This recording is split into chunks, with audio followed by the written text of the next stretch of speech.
முடிவுக்கு வருகிறது ஈரான் அமெரிக்க மோதல். அமைதி உடன்படிக்கை குறித்து ட்ரம்ப் முக்கிய அறிவிப்பு.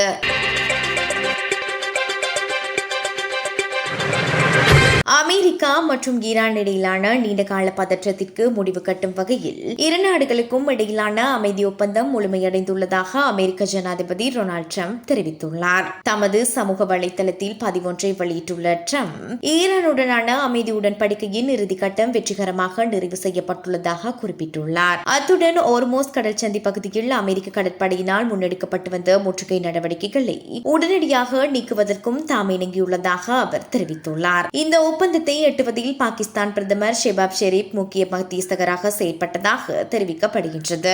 உள்ளூர் நேரப்படி திங்கட்கிழமை அதிகாலை இந்த அமைதி ஒப்பந்தம் எட்டப்பட்டுள்ளதாக ஷெபாப் ஷெரீப் அறிவித்த சில நிமிடங்களிலேயே டிரம்பின் அறிவிப்பும் வெளியாகியுள்ளது.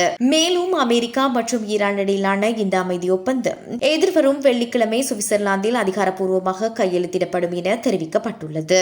இதேவேளை அமைதி புரிந்துணர்வு ஒப்பந்தத்தின் இறுதி செய்யப்பட்ட வரைவில் இரு நாடுகளும் ஜூன் 19 கையெழுத்திடப்பட உள்ளதாக ஈரானின் சட்ட மற்றும் சர்வதேச விவகாரங்களுக்கான துணை வெளியுறவு அமைச்சர் காசிம் கரிபாபாடி தெரிவித்துள்ளார். மத்திய கிழக்கு பிராந்தியத்தில் நீடித்து வந்த பதற்ற நிலையை முடிவுக்கு கொண்டுவரும் முக்கிய முன்னேற்றமாக இந்த அமைதி ஒப்பந்தம் கருதப்படுகின்றது.